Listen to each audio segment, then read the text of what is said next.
बाप आणि लेकीचं नातं, हे नातं शब्दात व्यक्त करणं खरंच कठीण आहे. लेकीच्या आनंदासाठी आयुष्यभर धडपडणारा बाप आणि संकटाच्या काळात आपल्या वडिलांच्या पाठीशी खंबीरपणे उभी राहणारी लेक, याच हळव्या नात्याची भावस्पर्शी कहाणी घेऊन येतोय आगामी मराठी चित्रपट द्विधा. द्विधा या चित्रपटाचं लेखन, दिग्दर्शन आणि संकलन निलेश भास्कर नाईक यांनी केलं आहे, तर निर्मिती विदुषला रमेश अजगावकर यांची आहे. या चित्रपटात ज्येष्ठ अभिनेते सतीश पुळेकर आणि अभिनेत्री मानसी कुलकर्णी प्रमुख भूमिकेत दिसणार आहेत.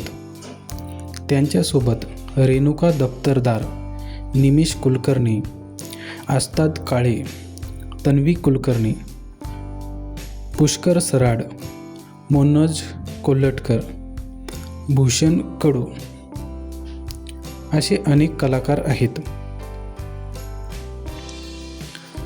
द्विधाची कथा मुख्यतः बाप लेकीच्या नात्यातील प्रेम, त्याग, विश्वास आणि भावनिक संघर्षाभोवती फिरते. आयुष्यात काही प्रसंग असे येतात जेव्हा योग्य निर्णय कोणता ठरवणं कठीण होतं. मन एका बाजूला ओढतं तर परिस्थिती दुसऱ्या बाजूला, आणि याच अवस्थेला म्हणतात द्विधा.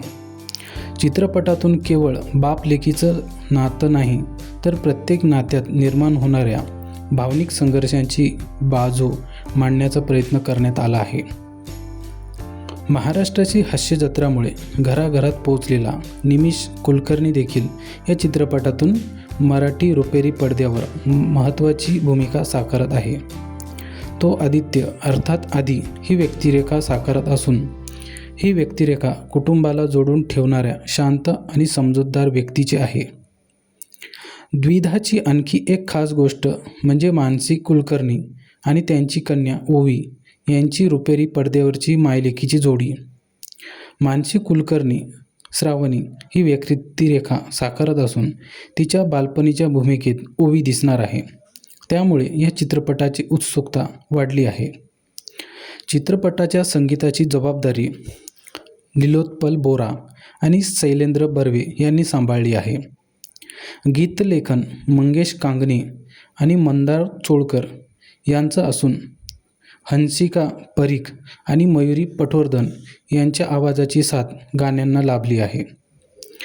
फादर्स डेच्या निमित्ताने द्विधाचा भावस्पर्शी टीजर प्रदर्शित करण्यात आला होता, आणि हा चित्रपट आता 21 सप्टेंबर 2026 रोजी प्रेक्षकांच्या भेटीला येणार आहे. एक बाप एक लेक, नात्यातील प्रेम आणि आयुष्यातलं येणारे कठीण निर्णय, या सगळ्यांचा भावनिक प्रवास म्हणजे द्विधा.